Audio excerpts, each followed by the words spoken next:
18% од вкупната смртност во Македонија може да се припише на изложеност на концентрации на PM частичките. Со Виолетов индекс од 263, градот беше позициониран како најзагаден во светот со екстремно штетен воздух. Политика наталитет ке сака владава сега, нели да има. Кој ќе чува овде трето дете во овакви услови? Вие 3 месеци не можете детето да го извадите надвор. Здравствените ефекти ќе зависат од тоа што содржи таа честичка, што на низа се налепило. Секој девети смртен случај во земјава кај новороденчење е поврзан со аерозагадувањето. Малигни крвни болести, зголемен број на мозочни удари, ослабен имунитет и хронична кашлица. Не престанува праксата за загревање на мазот на државни институции. Кој иронија е да имаш детска болница коза за респираторни болести на деца, кој што се загрева на мазот. Како прв фактор, според министерот Меджити, е дека домовите се греат на се и се што. Во периодот од ноември до март да го смениме системот на затоплување на домови. И сега ќе видиме политичари на телевизија велат не е индустријата, не ги добират домаќинствата биле.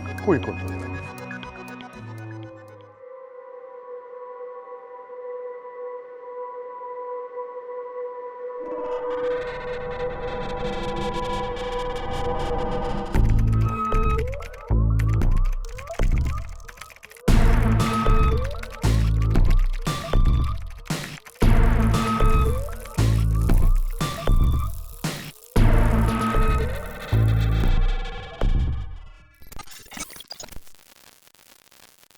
Добро вечер, јас сум Бојан Становски. Јас сум Деница Чудиковска.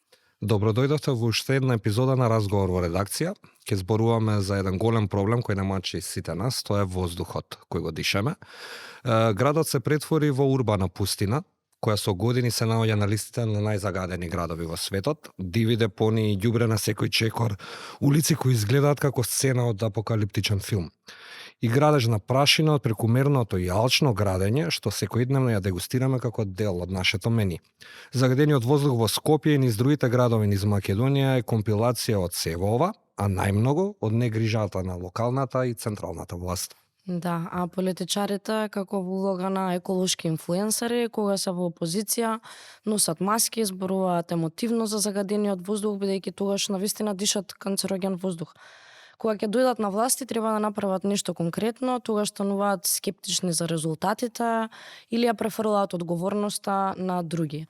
А во суштина, криви се подеднакво и двете страни, без разлика која е во моментот на власт или во опозиција. Ние граѓаните како да се помиривме со ситуацијата, се навикнавме да читаме страшни извештаи каде се нотираат последиците од загадениот воздух. Како пример, УНИЦЕФ во септември лани објави дека секој девети смртен случај кај новороденчиња во Македонија е поврзан токму со загадениот воздух. Да, баш заради ова сакавме вечерва да отвориме оваа тема, бидејќи ова не е само уште еден извештај, ова е прашање на живот или смрт, буквално. 2025 е изборна година и веќе можеме да го предвидиме сценариото. До изборите на есен ќе се изнадишаме канцероген воздух, а од партиските кандидати за градоначалници и за во советите ќе се изнаслушаме празни ветувања за решенија кои овој пат навистина ќе функционираат. До тогаш ние остануваме само статистика и дел од извештаите кои прецизно ги бележат последиците од отровот кој го дишаме. Вечерва ќе разговараме со активисти, а не партиски лојалисти и клиентелисти, со луѓе кои навистина сакаат чист воздух за себе, за своите најблиски и за сите нас, инспирирани од жет за чиста и здрава околина, водат битки во наше име. Ќе разговараме со Јане Димевски, активист и член на Советот на општина Центар, како дел од независната група Шанса за Центар. Добро вечер. Добро вечер. И со Ивана Дракулевска, член на независната организација Зелен Хуман град и дел од упорните граѓани кои протестираат. Добро вечер и за тебе. Здраво, фала на покана. Да почнеме со протестите? Ќе почнеме сега со прашањата, само пред да почнеме да напоменаме дека требаше вечерва гостин да не биде и Изет Меджити, министар за животна средина и просторно планирање, како и прв вице-премиер, но одсутен е поради инаугурацијата на Трамп и одењето во Вашингтон, но барем ќе дишат таму чист воздух. Проверивме и денеска таму воздухот е во зелена зона, за разлика од воздухот во Македонија. Да, бидејќи снимаме порано, воздухот таму е одличен, така да ќе дојдат со полна плуќа. Може сега да почнеме. Значи, ајде да почнеме вака со некои податоци. Институтот за јавно здравје на почетокот на 2024 објави извештај според кој 18% од вкупната смртност во Македонија може да се припише на изложеност на концентрации на PM частичките. Дали колку е загрижувачки ова според вас и дали е ова основ итно да бараме мерки и од локалната и од централната власт? Да почнеме јас, да, страшна е состојбата, мислам, секој следен извештај не дотолчува и не го зацементира тој впечаток дека ова средина во која живееме секојдневно веќе со години, некој цел живот од нас е ненормална работа.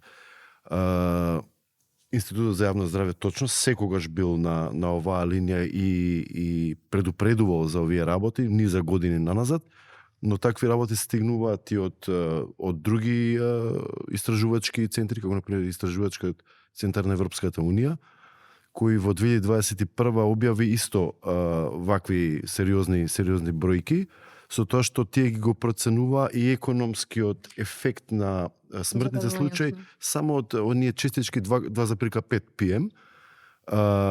И заедно со други градови низ Балканот, проценката нивна е дека годишно економската штета од сево ова, значи од починатите пред време луѓе, е на 200 милиони евра по град. Значи Скопје трпи штета од околу 200 милиони евра годишно како последица од смртните случаи само од 2,5 PM частичките. Бидејќи тие се најситните частички, навлегуваат во крвотокот и можат да стигнат до сите органи, ја намалуваат продуктивноста, зимаме денови кога сме нели настинати од работа, децата не одат на училиште, сето тоа се влијае. Кога се будиме без елан, не е само до перницата, туку е дека организмот се бори против токсините, да ги изфилтрира кои ги внесуваме на дневно ниво. А исто така и трошоците за здравствени услуги. Да, тука ги врзуваат сите тие работи, трошоци за непосредните здравствени услуги. Трошок од ангажман на блиски луѓе од семејството, нели кога се разболи сериозно човек кај нас, тој не седи во болница најчесто цело време, него после некој време оди дома, па околу него се ангажира целото семејство. Тука се оние трошоци за здравството, за лекарства, за секакви уреди што ги купуваме за да живееме, нели прочистувачи на воздух и ред други работи, но огромен дел тука спаѓа и она проценета загуба на тоа што тој човек ако почине пред време нема да го придонесе за општеството, знаете. Добро, и тоа дел од тие методологии секогаш. Кога зборуваме за вакви податоци, како овој на Институтот за јавно здравје, нели мислите дека е доволен основ за да се зајакне граѓанскиот активизам, не знам, луѓето да се изиритираат па да речат ајде ќе протестираме за чист воздух, ако никој не сака да направи нешто во наше име, па да се изведе некаков јавен револт против ова што го дишеме. Како да нема доволен основ за некакво бунење? Секако дека има ова екологија и зелен хуман град воопшто не ми е мене основна работа, ова го правам во слободно време и не го правам бидејќи немам попаметна работа и јас би сакала да гледам серии на Netflix и некои такви работи, меѓутоа стварно едноставно нема попаметна работа. Без воздух нема живот. Воздухот е предуслов за живот. Се друго на што е да обрнеме внимание, ни губиме години од живот. Имаше и таква анализа. Македонија е прва во Европа која губи најмногу години по живот од човек. А зашто тогаш посетеноста на протестите е реално мала, на последниве два беше мала? Мислам дека на сите сум бил до сега што се одржава последниве 15-20 години, колку време ова прашање, нели јавно, кај нас во јавниот дискурс, никогаш не било тоа масовно, кога се работело за воздухот. Никогаш тоа не била тема која што извлекла премногу луѓе на улица. Зошто? Мислам дека граѓаните, прво еден проблем што поминува, нели, одреден период од годината, сме имали зими кога, ако се сеќавате пред неколку години, имаше некои 2 зими поред со некој така чудно струјање на воздухот низ Скопје, кој невозможно да биде релативно чисти зими, знаете. Луѓето исто мислам дека многу често поради оние недоволната доверба ниту во институциите, ниту во информациите кои доаѓаат од овие истражувања околу изворите, кои се изворите на загадување. многу често преферираат повеќе да веруваат во некакви приказни, дека тоа е секогаш некој си еден извор кој ние не го знаеме, кој ни се крие негде. Можно да има и такви извори, меѓутоа многу тешко се сваќа целата комплексност на проблемот или одат изричито сметаат дека тоа е една работа, само сообраќајот, например, еве. Луѓето сметаат или некој сметаат дека само индустријата. Јас мислам дека протестите покрај тоа што се изразува и притисок кон институциите за да започнат исто како работодавец кога ти дава плата нели ја следи, води сметка дали добро си ја завршуваш работата и па кој им ја дава платата на институциите, ние, граѓаните. И сега не сакам да кажам дека треба да ги микроменаџираме, меѓутоа треба постојано да се следи и нивната работа треба да биде транспарентна и треба да се крива свеста. Ја мислам дека многу од народот не е ни свесен колку се сериозни последиците од аерозагадувањето. Некои не мислат дека е тоа токсини во воздухот, мислам дека е магла и од секогаш сме имале магла.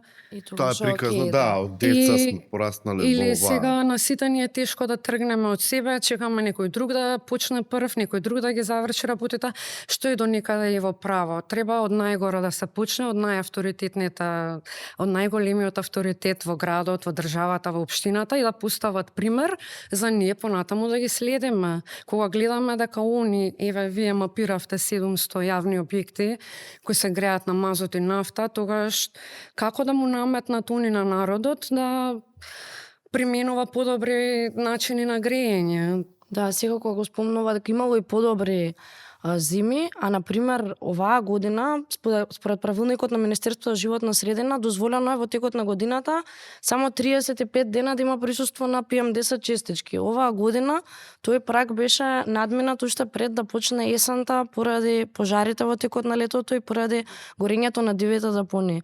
Значи не стигнавме ние до зима да го прекорачиме тој праг. Да, јас веќе ги доживувам тие нели како стандарди, како да ги наречеме. Чисто како едно бюрократска форма колку да ги имаме. Да, колку да ги имаме да штиклира на некаква обврска дека имаме такво нешто, а сите сме свесни дека ние тоа 3 пати ќе го надминеме во годината. Јас пробувам и нив да ги разберам. Еве и на локално и на централно ниво премногу малку средства се издвојуваат за животна средина. И сега како да очекуваме институциите кои треба да се занимаваат со оваа проблематика доаѓа до момент кога самите немаат средства за да постапуваат по законите кои ги носат. Мора подобра распределба, подобро гласање за буџетите, мора веднаш као приоритет. Моето искуство е дека и тоа мислам дека и на државно ниво уште поизразено дека едноставно не се гледа ова као приоритет. Прво вложувањата кои се неопходни за да се надмине оваа состојба ќе огромни, значи ќе ни требаат на стотици милиони евра за да го средиме ова. Резултатите нема да дојдат веднаш. Резултатите нема да бидат онакви кај што они ќе може да сечат ленти и нема да бидат во мандат, точно, да. И сега кога слушам двајцата и кога зборуваме за некаков граѓански активизам или протести или изразување на незадоволство како од воздухот, што е полесно да се убедат политичарите да направат нешто или да излезат граѓаните и да поддржат некакво барање за чист воздух, бидејќи тоа не следува. Тоа мора да е така, мора да дишаме чист и незагаден воздух. Кај првите има врска да се борат, нели, да обезбедат таа чиста животна средина, тоа е едно од нашите уставни права. А вторите, мислам дека исто така може да се мотивираат, мислам дека се повеќе стануваат информирани за проблемот. Јас воопшто не сум разочаран од последниот протест и од присуството на луѓето, особено што имаше доста луѓе од младата генерација, што мене ми е баш онако освежително и добро. Да, јас мислам дека протестите, не знам дали го спомнав веќе ова, покрај тоа што вршат притисок и креваат свест за проблемот на протестните барања се изнесени мерките и сега граѓаните можат да ги прочитаат, да разберат нешто каде, кои се главните загадувачи, што можеме да направиме со картите што ни се поделени моментално за полека и на краток план и на долг план да почнеме да ги решаваме проблемите. Меѓутоа, недостасува соработка меѓу институциите. Институциите и треба да се тие што ќе ги информираат и граѓаните за како можат и граѓаните да стекнат подобри навики, да правиме помалку отпад, бидејќи отпадот влијае во не само загадувањето на воздухот, кога ќе се самозапали некоја депонија во летните месеци, тоа може и пожар и да се прошири и човечки жртви да има или материјална штета, туку и ги загадува и другите медиуми на природната средина, на водата што ја пиеме. Сега не одам на филтери за вода, си земав и стварно друг вкус има водата. Почвата во која што ги одгледуваме, градинарските житните култури од кои јадеме, се и за тоа уретли ќе ни треба да прочувствувам. Да. Буквално се е загадано и се е на крајот денот се враќаме на тоа дека е резултат на неодговорност и на корупција. Сакав да ве прашам, сега кога ги спомнавте мерките кои беа предложени на последните два протести, имате ли одговор од некој од институциите во однос на мерките? Добивме одговор на имейл само од собранието, дека треба да се пренасочи каде што треба да се пренасочи во ред. Ни ние ништо не знаеме, се од прва, се дека соработуваме не со други, се помагаме во ред, ќе го пренасочиме и Драгана отида го достави, сега очекуваме нов одговор. Вете, ја не го гледам ова, да, директен одговор, писмен е едно. И исто од првиот протест Одговора ние не сме надлежни, да. Министерство за транспорт нели има состанок со Go Green во врска со правилникот што треба да се усвои за велосипедски патеки, проекција, инфраструктура, изградба и сите детали при... Јас сепак како одговор ја доживувам оваа проектна програма која ја издаде владата и Министерството за животна средина, во која има цел сет на мерки предвидено, која горе долу ги содржи па поголем дел од нашите барања и теми нели кои ги зачавме со протестите кај што мислиме дека државата мора да реагира. Не знам ако сте ги видели, има буквално цела серија со тоа што и мислам дека тоа е коректен одговор, значи дека сме биле конструктивни и дека сме слушнати. Но во овој момент ова е една проектна програма која содржи теми. Без понатамошна оперативна разработка нели во активности, нема рокови да. за секој од нив, нема пари што е најбитно, а знаеме дека ни во годинешниот буџет нема пари за загадувањето на воздухот, а е нели рекорден до сега, нема надлежни институции одговорни и одговорни лица кои ќе ги спроведат. Значи тие се се додека ги нема тие работи, ова се убави букви на хартија. Мислам се тоа овде што е предвидено во овој план е потребно да се спроведе. Меѓутоа ние и до сега сме виделе такви планови кои биле Добро, станува можност за нов протест? Апсолутно тоа, секогаш не Знаеш зошто те прашувам? Затоа што, например, кога ќе видиме овие партиски лојалисти што се, најверојатно дишат многу свеж воздух по партиските штабови. Во тој контекст ми е прашањето да не биде уште еден протест и одење по улици залудно. И ние ние кога збориме ние, мислам на граѓаните ќе доставуваат барања, ќе упатуваат барања до различни адреси. Голем дел од нив ќе се прогласат за ненадлежни и поминала зимата. Апсолутно е тоа можно да се случи, меѓутоа нема да биде прв пат. И ние одиме на марш, нели? Ние одиме на марш за воздух, не против една или друга влада или партија. Сме во тие маршеви и луѓето доаѓаат на тие затоа што другите не реагираат институциите. Значи тоа е веќе константно да не реагираат институциите, не е ништо ново. А во институциите има партиски луѓе. Сепак партиите вработуваат, партиите кажуваат кој ќе работи, кој ќе биде вработ. Така, јас мислам дека треба малце стандардите да се кренеме и тоа преписки, кавги, тоа е потрошено време, потрошени ресурси на надвор од проблемите. Позитивна критика е добродојдена, ја тоа лично дури во резиме го имам пишано, сакам конструктивен фидбек. Нема зошто да се земаме за зло ако некој каже конструктивна критика или ја упати некој други. Меѓутоа не се браниш тука веќе со зборови, освен ако не е уставен простор, туку со дела. Ако било која политичка гарнитура, партија градска гарнитура, на централна, на локална власт, со дела докажува дека работи на проблемите, дека дава се од себе, е транспарентна пред граѓаните, тогаш тука нема да има простор за критика. И кога има критика, зашто не дадат одговор, зашто не ги разјаснат работите што не мачат, што ги напаѓаме, зашто ќутат. Кога би биле транспарентни во известувањата, еве живееме во ера на социјални медиуми, нека не известуваат постојано. И за најмалата работа што ја завршуваат, ќе соработуваме сите едни со други. Ивана, Зелен хуман град се залага всушност за трансфер на моќ од политички и бизнес елити кон граѓаните. Сметате ли дека е можно политичко делување на граѓаните и нивно активирање, а можеби понатаму и обединување партиско, да речеме, за оно што е важно за граѓаните? За партија, мислам дека не знам дали е во ред да го зборам ова јавно. Уште немаме донесена одлука, уште немаме меѓу себе одлучено. Не за партија, мислевме повеќе партиите да се обединат за проблемите кои им се важни на граѓаните. Дефинитивно и Борјан и порано нима кажувано, особено за Совет на град Скопје, оно што се случува. Лани, например, кога предложивте 14 мерки за загадување на воздухот, единствената мерка за која што сите се согласија беше онаа за бесплатен јавен превоз, кога ќе биде најзагадено. И он буквално ме кажа дека требал човек по човек да ги моли, на крај никој не ги гласал мерките за нешто што ни е на сите најважно. Да, таа мерка дури и што се изгласа, пак нема да успее многу да го намали аерозагадувањето, бидејќи како прво ние имаме доволен број на автобуси за да ги обслужат сите граѓани на Скопје.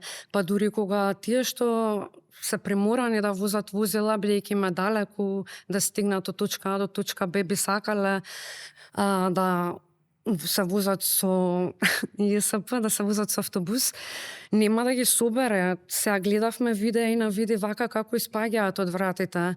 Во лето нема воздух за дишење, бидејќи уредите за климатизација не работат. Во зима се мрзнат. Мора поефикасно и пофункционално, поефикасен и пофункционален јавен превоз и да се инвестира. Моментално имаме само автобуси, па и тие не се како што треба. Што да зборуваме за каде се возовите, каде се трамваите, каде е метрото, каде се другите видови на транспорт што ги имаат другите градови. Мислиш дека граѓаните може да имаат политичко влијание преку вакви иницијативи како вашата? Молам? Дали можат граѓаните политички да делуваат? Не мора партиски, него доволно е во советите. Ете, пример е Јане, пример е Горјан Зелен, хуман град. Значи, тие се избрани на независни листи. Да, и тие и тоа и го прават. И сите се трудиме политички да делуваме, меѓутоа, ета во Совет има 45 советници од сите партии и тука се и Зелен хуман град.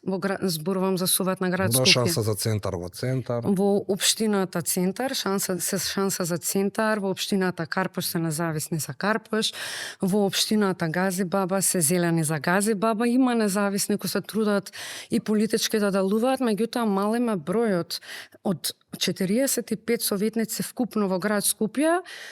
Од Зелен хуман град се само двајца. И кога се гласаат, одлуки се гласаат со кривање рака, се не можеме, мора или да се зголемува бројот на, или да почнеме по логика на нештата, по тоа што е најдобро за сите, да креваме рака независно сите и партиите, бидејќи стварно за дали ќе имаме град или ќе немаме град се работи. Јана, како е да се функционира во исклучително партиски совет, во кој, да речеме, партијата, матицата одлучува денес што ќе се изгласа во совет? Чудно и невообичаено за нашите искуства, нели, кои што не биле политички до сега.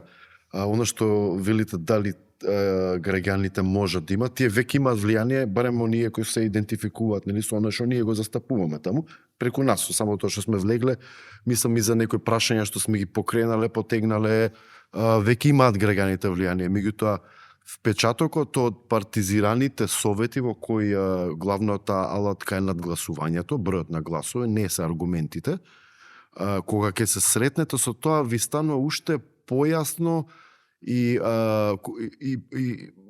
покритична величи потребата што повеќе луѓе надвор од тие партии да влезат во советите.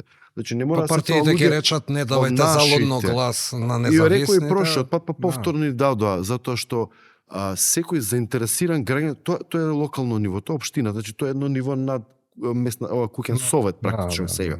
Значи тука непосредните ваши искуства во секојдневието се случуваат на тоа локално ниво. Многу е важно.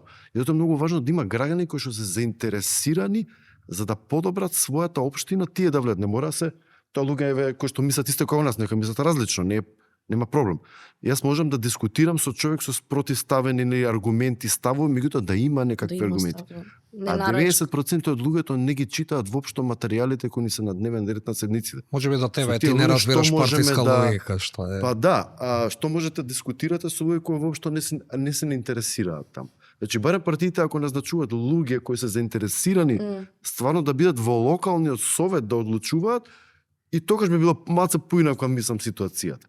Вака Па нив не им се во корист заинтересирани луѓе. Многу веројатно да и тоа, да. Секако дека и тоа има доста големо. Разговаравме и со Горијан Јовановски, кој луѓето најмногу го знаат преку апликацијата Мој воздух, која започна со мерење на квалитетот на воздухот, но и советник во град Скопје како дел од независната Зелен хуман град. И сега може да погледнеме едно кратко видео како Горијан го сублимира институционалното делување на ЗХГ во советот во изминативе 3,5 години и дали некогаш ќе стигнеме до чист воздух. Се гушиме сегде. И како секоја зима, и како таа претходна, и како таа после ова, продолжуваме да се гушиме и да чекаме дали еве ќе падне снегче или ќе дувне ветре, ќе ги расчисти котлините малку од отрова за да земеме здив и после назад нистата приказна све до пролет, за да може да почнеме повторно да дишеме и да заборавиме очигледно на проблемот кој што за 10-20 години дека ќе се манифестира во нас и во нашите деца, во нивните деца и во едните генерации кои што останале воопшто во оваа земја.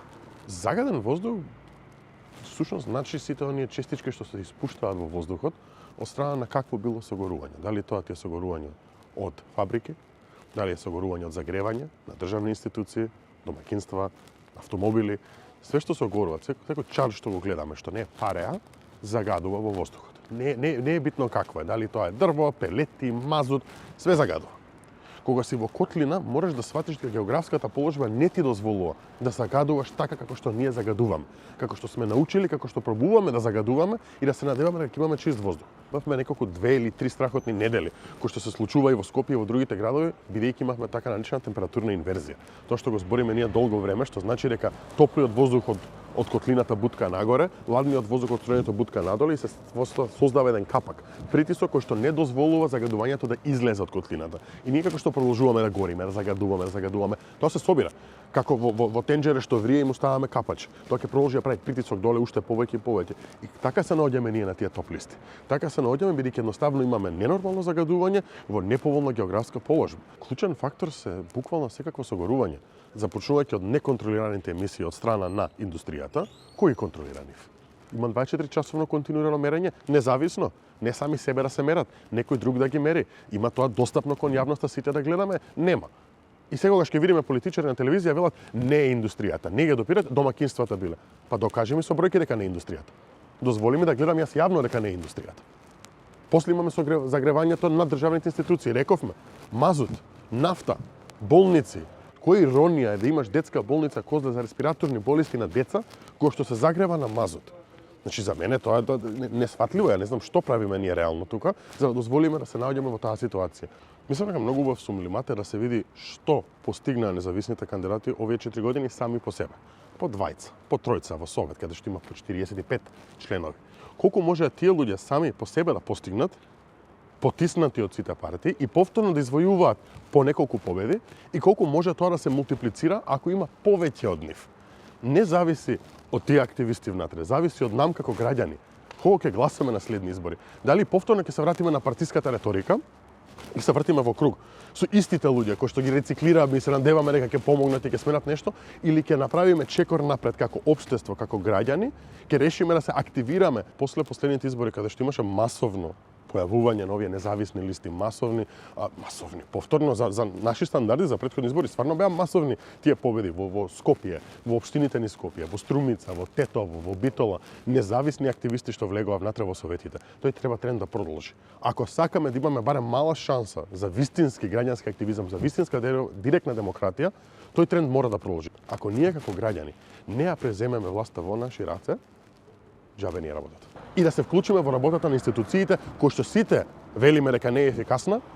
Ако нешто не е ефикасно, па Бога ми остана на нас граѓаните да влеземе и да го поправиме истото, бидејќи тие луѓе тамо не мрднаат со мал прст.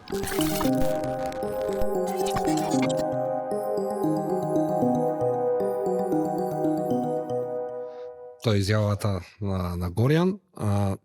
Јане, имам за тебе, мислам дека ќе бидеш онака баш супер за ова прашање.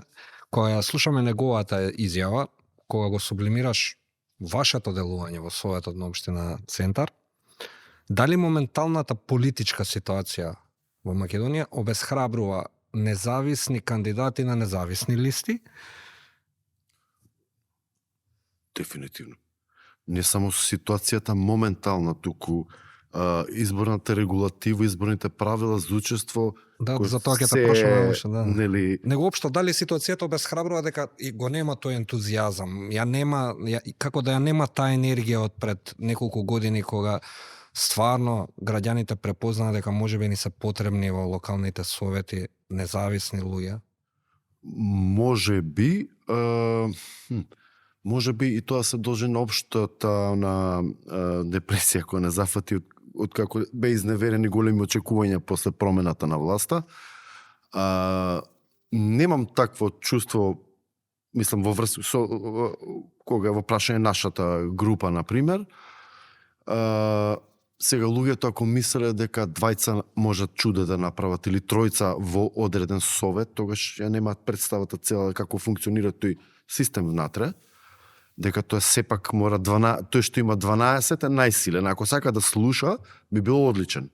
Меѓутоа ако не сака да слуша и по секоја цена сака да се го истурка своето, како што тоа значи случува, тој може во секој случај да надгласува како што и е. измената на регулативата значи сега дека треба да соберат сите оние кандидати кои сакаат да се кандидираат 4000 гласа наместо 1000 која беше на претходните. Тоа е за во градот Скопје, во градот Скопје, да, ако беше 250 гласа, сега ќе бидат 400 гласа, што мислам дека ние без проблем ќе ги собереме.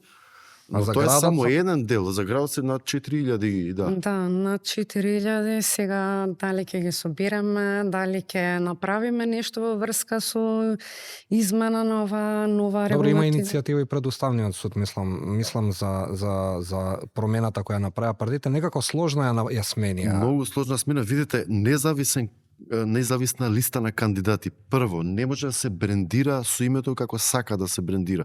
Например, ние како Шанса за Центар не може да стоиме на гласачкиот лист, например, или Зелен хуман град. Да. Туку мора да стои само носителот со име и презиме. Носител на листа на кандидати. Нашите броеви избори, например, нашиот број беше 83, мислам, на изборите, затоа што првите броеви се даваат на партиите, а после оди се останато, па кај стигнете вие надоле. Независните кандидати немаат пристап до ниеден од фондовите кои што ги имаат партиите за кампањите, државни пари за финансирање, како што немаат пристап ниту до државните пари за финансирање после кампањите, во изборниот период, значи многу се ниту за рекламирањето, многу сопки има тука, не е една, таа е само една која нели таа првичната на тоа обесхрабри. Да, дополнително начинот на кој треба да се соберат тие потписи. Вие знаете дека потпис вие може да дадете за јас не можам како кандидат од независна листа да одам по улица и да собирам потписи. Него мора во подрачна единица. Тука мора да во подрачната единица, во работно време, па тука може да има многу игри кога службеникот случај пауза или не е на пауза и така или луѓето да се на работа едноставно. Луѓето се, да, треба да излезат од работа, дојдат и тој е исто ограничен период од 2-3 недели кога може да ви ги дадат потписите. Тоа. Значи прилично е усложена работата и многу бариери се поставени, сложно. за да се отежни. Ова сме го зборували порано дека они се секогаш се обединуваат и се сложни кога треба да ја уништат конкуренцијата, кога треба да ги уништат независните, кога треба да се договорат како да ги трошат парите на граѓаните. Ама кога станува збор за воздухот или за било што ни е важно на нас, тогаш се со тотално различни ставови. Тоа е еден проблем. Преска го спомнавте кога дискутиравте дали може да се обединат партиите околу ова. Тоа немањето свест е околу еден ваков проблем да најдат тие заеднички јазик и заедничка програма која што ќе тераме 10 години како држави, како општини. Тоа е чудовишна работа затоа што овој проблем па ги подрива сите други, многу други политики на државата. Например, политика наталитет ке сака владава сега, нели да има. За трето дете може би така натаму. Кој ќе чува овде трето дете во овакви услови? Вие 3 месеци не можете детето да го извадите надвор. Ке се разболува, нели, ке треба по болница ги поминувате, да го поминувате времето. Политика за економски раст. Каков економски раст кога ние загуба 200 милиони евра годишно од еден град? Младите да останат во Македонија. Кој ќе остане во Македонија ако треба 3 месеци да седи затворен дома, не може да излезе ни на улица пошо отров надвор. Па и во лето 3 месеци не се диша. И во лето надвор. да, исто загадувањето. Пробајте да седите 24 часа надвор во лето, во јули, во август. На тоа се изложени животните што почнаа да умираат во зоолуш, како немаат ни покрив, немаат сенка. Да, тоа ми е... Оние па не се лојални на граѓаните, туку на партијата, тоа мислам или на и да лидерот. си партија што сака да спроведе некакви политички други големи програми за државата и да направи реформи, ако ова ти ги руши другите. Како ќе ги убедиш младите да останат? Мислам дека голем дел од луѓето веќе еден фактор за оцелувањето им е и воздухот и животната средина во Македонија. Целокупниот квалитет на живот што се нуди овде. Овде не може да зборуваме за квалитет, затоа што минимумот го нема со овакви услови, нели?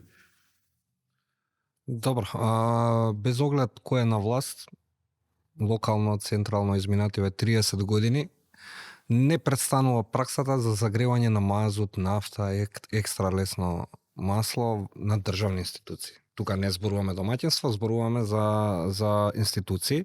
Шанса за центар мапираше кои институции користат мазут или екстра лесно масло или нафта. Меѓу нив се градинки, училишта, Министерството за внатрешни и најголем апсурд, како што кажа Горјан, детската болница за белодробни заболувања за деца во Козле. Нели ова парадокс? Па плюс кога ќе чуеме некоја изјава од носители на јавни функции дека се борат против загадениот воздух или прават све што е во нивна моќ. И дека домаќинствата се главниот виновник. И дека домаќинствата само се загадуваат. Да. Нели е парадоксално да имаме имам забележано дека дури во летните месеци некогаш воздухот е загаден над тоа што би рекла нормални вредности, а тогаш домаќинствата не се греат на дрва. Тогаш не може само, мора на сите проблеми, на сите 5, според нас, 5 клучни извори и фактори за аерозагадувањето, да се обрне внимание и сите заедно да се решаваат истовремено, паралелно во хармонија. Да. Парадокси не ни се веруваше, мислам, сите луѓе знаеа и предходно невладини организации бараа да се сите јавни институции да преидат на еколошки извори на загревање и така натаму, меѓутоа мислам дека никој го немаше таа крупна слика колку е тоа распространето во суштина. Ние почнавме од себични причини, нели, да видиме, а не е ни тоа единствениот извор на загадување, нели, не е еден од многуте, да видиме колку во центар имаме за да, како советници да бараме да се пренаменат објекти во надлежност на општина центар. Испадна ни еден дека немаме во надлежност на општината, но дека имаме многу во надлежност на други институции, па таму се прошири на цел град, па цел време ни поминува и податоци за другите градови и ние стигнавме до некој 700 и нешто, што тоа не се сите, него се тоа во поголемите урбани центри во Македонија. Колку беше во Скопје, негде мислам дека пресметката по литри беше негде меѓу 2,7 до 3 милиони литри нафта. Најголем са на нафта, има и на мазут, меѓутоа најголем са на нафта. На тоа трошат негде годишно да ги купат тие 2 до 3 милиони литри, околу 2,8 до 3 милиони евра секоја година на тие тендери. Се тоа само за Скопје. Значи во цела Македонија тоа е некој колачок негде на 20 на милиони евра само за нафта без мазут. Значи тоа и повеќе ќе биде. И сега дали е тоа еден од моментите зашто до сега не се, тоа е интересен еден колач нели од пари кои Мора да се подели. Многу интересно може да се дели, да. Меѓу разни снабдувачи, да речеме. Другата, ова баш ги поставува институциите и општински и државни како загадувачи. И сега тоа па ги подрива нивната позиција, нели, дека тие се тие кои треба да им кажат на граѓаните сменете си го грејењето или на индустријата, немате да загадувате, нели, да им наметне некакви правила, затоа што и самата загадувач. И така доаѓа таа апсурдна ситуација и затоа не дека ова најголемата мерка, него ние ова категорија на загадувач ги гледаме како една група која најлесно може во најбрзо време се реши. Најбрза промена да се. Да. Значи нема канив они дали да изберат или да не изберат. Ако државата и општината им дадат пари, им наложат од идната година веќе не смеете да горите, него мора да предете нешто друго, дали на парно, дали на соларни панели со топлотни пумпи, и тоа се работа на машински инженери, нели, да решат, но тоа може да се реши буквално стотици за една година да се сменат. И мислам дека и уделот ќе се намали во загадувањето, во Да кажам ја за фотоволтаичните системи, ако може дефинитивно можеме да се произведуваме сами соларна енергија директно од сонцето. Значи, го имаме сонцето на знамето. Не можеме ни да го видиме од смогот кога го има, не го искористуваме, не можеме да добиваме бесплатно. Еднократна инвестиција, еднаш инвестира, се поставуваат фотоволтаични системи, соларни панели, понатаму тие можат да траат и над 20 години. Долготрајно ќе имаме бесплатна, обновлива, еколошки чиста енергија, која не само што го намалува аерозагадувањето, ја намалува и енергетската сиромаштија и енергетската криза. Пред да продолжиме, уште малку ќе ве вратам околу согорувањата на нафта и мазот. И се поврзува со ова што го кажа, заради тоа што мислам на крајот денот загадувањето е последица во голема мера на корупцијата, затоа е. Да, можеме за корупцијата да зборувам, тоа ние мислам дека во сите, во крв, во свест, во однесување, корупција особено во загадувања. Сакаш да продолжиш со? Да, направивме една и мала анализа на годинава, ја земавме како репер 2024 која помина и видовме кои фирми највеќе продавале екстра лесно масло, нафта и такви деривати, да. И сега интересно е во првата половина од годината предничи Пуцко Петрол. И како доаѓа до промена на власта во јуни, предничи фирмата Пацифик Петролеум. И са, што открива ова? Сега на прво мене секојаш ми личи како властите си имаат фаворити. Така е, на ти го дај ми го. Што значи нема грижа. Инаку колегата Миомир Серафиновиќ од Телма на 12 јануари годинава објави дека фирмата Пацифик Петролеум, која доби тендер тежок 2 милиони евро од МВР, инаку станува збор за рамковна спогодба, е под истрага за мазутот во ТЕЦ Неготино. Собственикот на Пацифик Петролеум е Ерџан Сулковски со потекло од Пласницна. Првично бил вработен во Пуцко Петрол, а сега е собственик на компанијата РКМ заедно со Радко Капушевски, и Телма објави дека РКМ е дел од предистрага на обвинителството за гонење организиран криминал и корупција за набавката на мазут за ТЕЦ Неготино во време на енергетската криза. 2 милиони тендер. Да, тоа е од МВР, сега со нов министар, со нова власт и слично, само сакавме да покажеме дека во глобала луѓето се исти кои работат во овој бизнис, важно е кој е на власт и кој ги дели тендерите. Деница, мислам дека интересно е да продолжиме и со таа теза која кажа Горјан околу загадувачите на загадувањето на градот од страна на индустријата, со оглед на тоа што речиси и во градот имаме и цементарница, имаме и железара. Фали ли институционално државно мерење на загадувањето на овие новија фабрики. Јас не зборам да се затворат, ама да ги мери институција која ќе биде државна, не да тоа да го прават приватни компании кои ги плаќаат и ги ангажираат овие компании. Ајде за неконтролирана индустрија.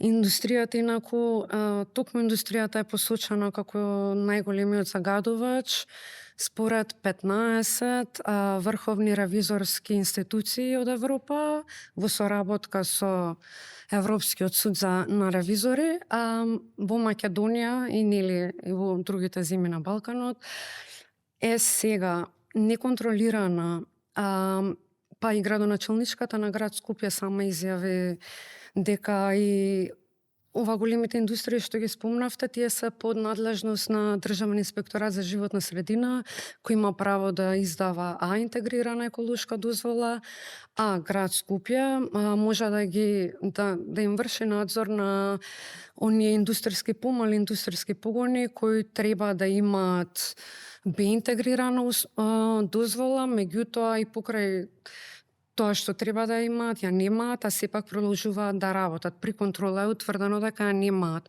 Затоа Зелен хуман град како решение за ова предлага да се објави јавен регистар на сите правни лица и правни субјекти кои се должни на државата да поседуваат и на градот, да поседуваат оваа дозвола, ја немаат, за да може да се следи дали работат на случајот да ја набават, докаде е процесот. Тие што упорно не превземаат никакви чекори, ќе треба да се затворат. Може би ќе треба да им се помогне на нив со субвенции или може нема да има потреба, нема да навлагам натаму, меѓутоа ова мора јавно да се објави за да биде транспарентно, да се следи и да знаеме каде да вршиме притисок.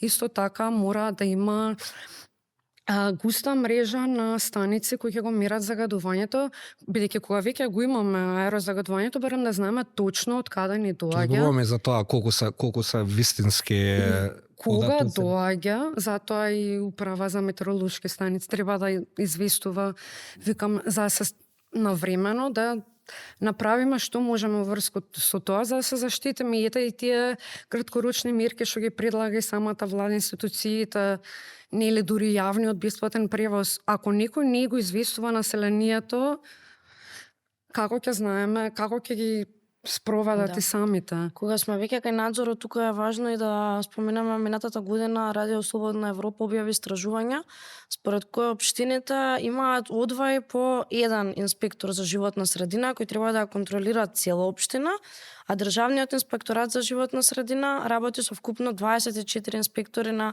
цела територија на Македонија. Од нив 18 се за животна средина, 3 за природа и 3 водостопански. И како да се бориме ние против загадувањето? Пензионирање. Како што изјави главниот инспектор на Државниот инспекторат во еден подкаст неодамна, го имаат објавено кај нив на Facebook. Значи не мериме доволно, немаме доволен надзор. Немаме доволен надзор на сами себе си се мерат практично загадувачките индустрии. И сега овде мора да се издалат повеќе средства за животна средина и во советите, и во градските совети, и во собранието, бидејќи ние имаме централна лабораторија која може да ги спроведува мерењата и да ги и да дава анализи од спроведените мерења, меѓутоа не е ИСО акредитирана и фактички се невалидни, па поради тоа тие мораат да изнемуваат и да плаќаат приватни компании за да добиеме валидни мерења. Ева, например, еден таков инспекцијски надзор се изврши во Усија, на Дусија пред 2 години и од инспекторите на град Скопје и од Државен инспекторат и беше, сите можевме да видиме, дека ги надминува дозволените емисии на загадување. Меѓутоа, град Скопје поднесоа кривична пријава, Државен инспекторат прекршочна пријава и сега македонското законодавство не дозволува еден ист субјект да се тужи за истата работа од 2 различни институции и сега тука сме во Да. Тука имаме пречка, тука е закочено, до тука е стигнат спорот. И немам како да се продолжи понатаму. И кога зборуваме за извини Да, Јана, да. ќе продолжиме и загадувањето кое го зборуваме цел овој подкаст има цена. Цената е нашето здравје, здравјето на граѓаните. Ние го плаќаме на крајот на денот. Секоја неодговорна политика, секој непреземен чекор паѓа на наш терет. За последиците од константното дишање загаден воздух, ја снимивме професор доктор Мирјана Димовска од Медицинскиот факултет во Скопје, па предлагам да ја слушнеме околу болестите кои ги предизвикува загадениот воздух, па ќе продолжиме и ќе проанализираме. Загадување на воздухот практично представува менување на природниот состав на воздухот. Ако нормално треба 78% да биде азот, 21% кислород, сето тоа што треба да го има во траги помалку од 1%, практично го има во енормно надминати и големи концентрации, што значи дека азотните оксиди, диоксиди, значи соединенија хемиски во облик на гасови или пак во облик на честички кои што ги треба да бидат застапени со не повеќе од 1%.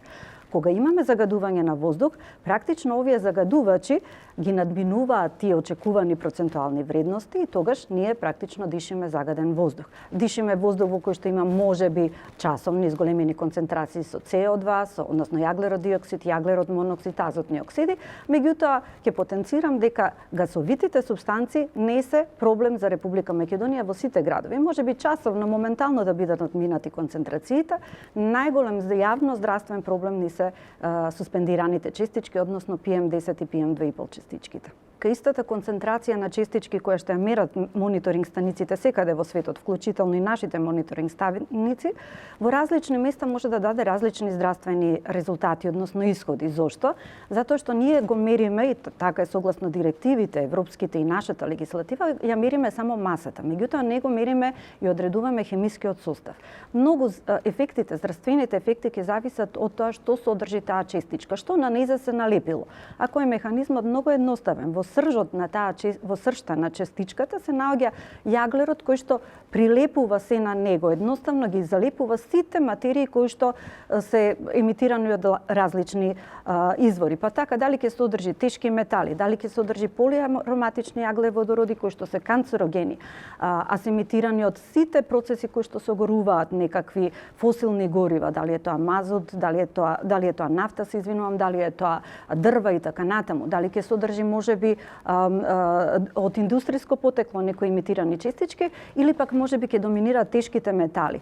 Може да се случи да во составот на таа честичка доминираат органски соединенија, односно доминираат на пример честички на полен, на испљувок од луѓе и така натаму, па тогаш да како здравствен исход ги имаме зголемена стапка на респираторни или пак на алергиски заболувања. Меѓутоа ефектите и последиците од загадениот воздух кој што го дишиме секојдневно и доказите практично за тие ефекти се билдаат секојдневно. Најкатастрофални се практично последиците по здравјето на децата. Последниот извештај покажува дека и смртноста се зголемува кај особено оние највулнерабилни во првите неколку недели после раѓањето, но долготрајните животни последици од загадениот воздух се навистина застрашувачки. Когнитивни нарушување во мисловниот процес кај децата, заостанување во интелектуалниот развој, перформансите на училиште, значи резултатите кои што нашите деца ги покажуваат за жал се многу по-ниски и по-слаби во однос на нивните врсници кои што живеат во незагадена средина. Последниот извештај што го споменав на УНИЦЕФ, например, покажа дека нови резултати што претходно не бевме свесни по однос на здравјето на мајките кои што се бремени, односно на жените кои што се бремени. Па така преекламсијата, животозагрозувачка состојба и кај мајката и кај детето, гестационата, односно хипертензија, покачен крвен притисок во текот на бременост или пак гестациониот диабет, вклучително замислете и постпарталната депресија, односно депресија што мајката може да развие после раѓањето на своето новороденче и како се поврзуваат со загадениот воздух. Постојат огромен број епидемиолошки докази кои што го поврзуваат загадениот воздух со стапката на пораст на аутизам. Не е само затоа што ние докторите стануваме подобри во дијагнозата, не е само до бројките, навистина стапката на аутизам и како се зголемува. веќе се познати ефектите за новороденчињата, односно предвремено раѓање, раѓање со ниска родилна тежина. Драго ми е што веќе гинеколозите, клиничари и како се свесни за влијанието на животните факторите од животната средина врз тие здравствени исходи, а да не зборувам за оние ефекти кои што детето доколку уште било изложено уште во утробата на мајката, практично ќе ги развие во покасниот живот. Значи, на многу порана возраст ќе развие некое кардиоваскуларно заболување кое што може да заврши смртоносно, односно да добие инфаркт на миокардот, да добие мозочен удар и ние тие веќе резултати ги гледаме на многу помлада возраст, веќе на 40 годишна возраст забележуваме и смртни исходи од тие дијагнози. Почести респираторни заболувања после раѓањето, особено во првата година, што го оптоварува здравствениот систем на големо. Така да и нашите колеги од педиатриската клиника и колегите од Универзитетската болница во Козле веќе алармираат дека имаат по 200 и повеќе од 200 случаи прегледи дневно, што значи дека децата ни се главниот индикатор за тоа како воздух дишеме. За жал, тие се биолошки индикатори за ефектите на загадениот воздух. Морам да кажам дека мерките може да се преземат на сите нивоа, на локално, на централно, но најважно е исто така и на индивидуално ниво. Сметам дека не треба само да критикуваме, секој од нас треба да се запраша што јас сум направил за подобра животна средина. Но секако дека правото на чиста животна средина треба да ни обезбедат тие што сме ги изгласале, односно централните и локалните власти. Односно, особено би сакала да потенцирам одговорноста на локалните власти, затоа што нашите градоначалници како најголемиот дел од нив треба да спроведат мерки на локално ниво и на тој начин ќе го подобриме и нивото на ниво на цела држава, затоа што зборуваме за глобален проблем. Значи, треба едукација на сите ниво, едукација на индивидуално ниво, едукација на нашите на стручните лица, едукација на градоначалниците и пред се свест, висока свест и морал, да речам и етика, на сите учесници во овој процес.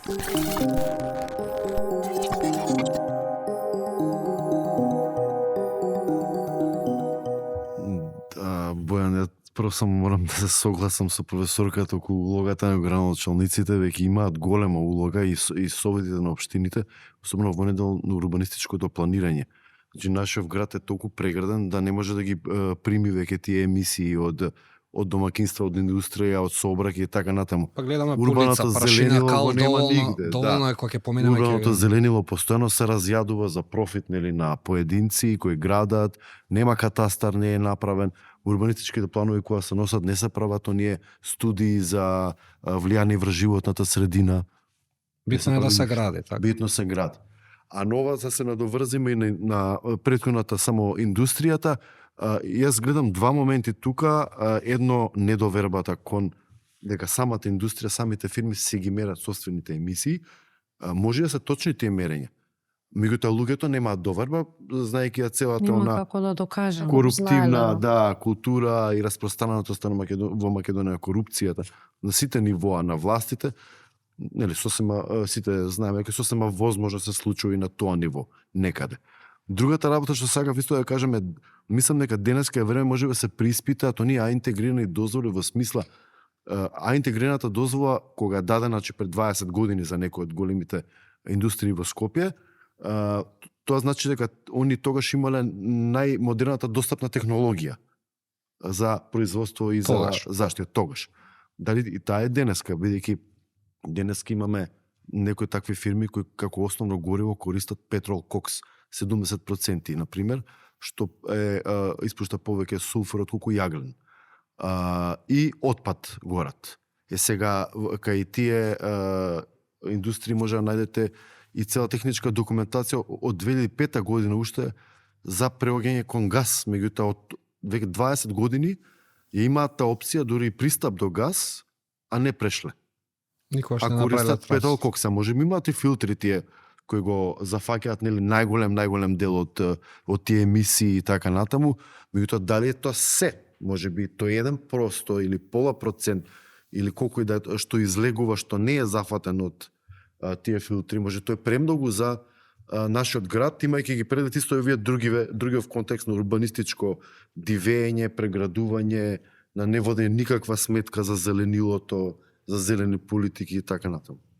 Ние всушност вака и кога ќе ги слушнаме кои се последиците, мислам дека сваќаме дека не сме ни свесни со каков проблем вистински се соочуваме, заради све тоа што го кажавме до сега, прво дека нема доволно мерења.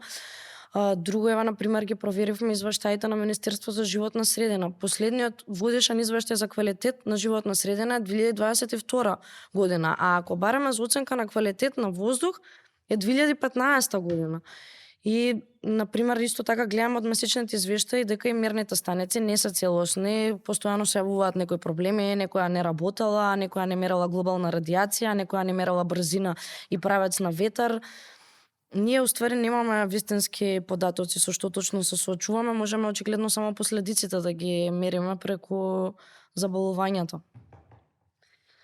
Да, точно така. Сакам само да се надоврзам на се што беше спомнато и од Јане и од тебе.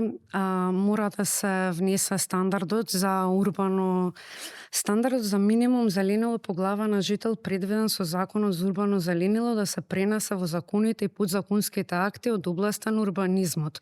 И сега, секогаш кога имаме закони и подзаконски акти, мора потребен строг мониторинг и казнена политика за непочитување. Не е важно само да ги имаме, мора некој да надгледува и да издава санкции онаму каде што не се оди според законите. Проектна документација за зеленило да стане задолжителен дел од секој еден нов проект за градење.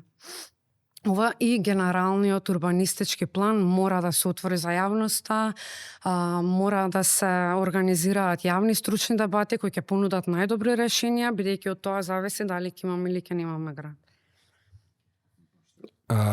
Го спомнате во неколку пати урбаното дивење. Кога зборувам урбано дивење, тоа е урбано дивење кога ќе видиме ние дека се гради на секој чекор, зграда до зграда, зид до зид, прозор во прозор, спална Немаме во спална. усет за простор, немам простор, сакам да гледам понекогаш подалеку од 2 метри пред мене. Сега неодамно се пресели во центар, немам тротоар, буквално пред зграда нема тротоар. Се гради спроти мене, се гради позади мојата зграда, има градилиште одма тука позади Олимписки и се гради нели спроти Холидин. Се гради на секој чекор. И луѓето градат секој ден. И во деновите кога е најзагадано. Баш заради тоа сега живеам таму и ги гледам дека градат и на 2 на 3 јануари, се не сум сигурна, може не сите, ама и викенди работат. Зашто? Во градежништвото има сериозна корупција, така што мислам дека сега може за крај, бидејќи треба да завршиме и баш да сублимираме со се што кажавме до сега, зошто партиите не направија ништо сите овие децении. Значи, едниот момент што го спомнавме беше краткорочниот фокус, дека носат само козметички мерки кои ќе дадат резултати веднаш, а тие резултати ќе бидат незначајни, ама не се заинтересирани за нешто што може да дојде во мандатот на некоја наредна партија. Второ, корупцијата и приватните бизнес интереси. Тука ги имаме индустриските загадувачи, го имаме градежниот сектор и енергетските монополи, кои сите овие имаат многу добри пријатели и се добро поврзани со владините кругови. И наместо се воведуваат за нив казни или инспекции, добиваат субвенции, нови дозволи, тендери. И така доаѓаме до тоа дека најлесно е да се обвинат домаќинствата, возилата и да не се направи баш ништо. Да, се обвинуваат возилата, а каде е јавниот превоз? Каде се велосипедските патеки? Колку гарнитури ветуваа Скопје вело, а не се поврзани сите општини со велосипедска патека? Еве заврна снег пред некое време, не беа исчистени.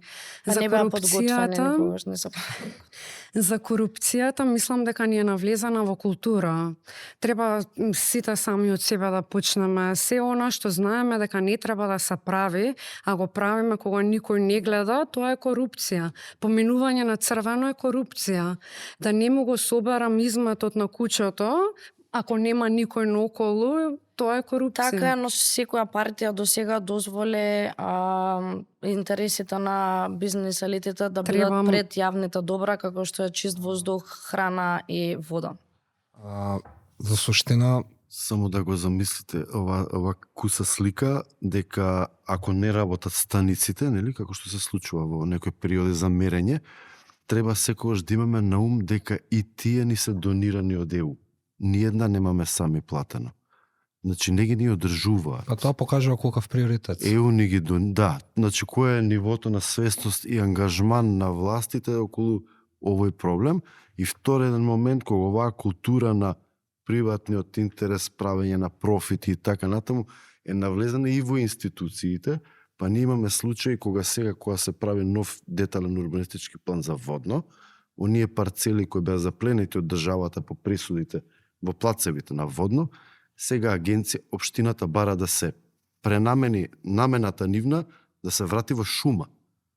А агенцијата за конфискуван имот Сака која да се ги грижи продаде. не дозволува. За не изгубате вредноста, нели, како плацеви за хациени. Дечки, ви благодарам за гостувањето, за интересниот разговор, за фактите кои ги споделивте со нас, анализите и сето она што го правите. Се надам дека ова нема да биде само уште еден подкаст каде што ние саат време разговараме што не чини, што чини, како и зошто. Доволно е луѓето само да отворат прозор и да видат колку е загадено, колку било загадено денес, најверојатно ќе биде загадено и утре. Ви благодарам и се гледам. Благодарам за поканата. Се гледаме, за ова може да се зборува со денови.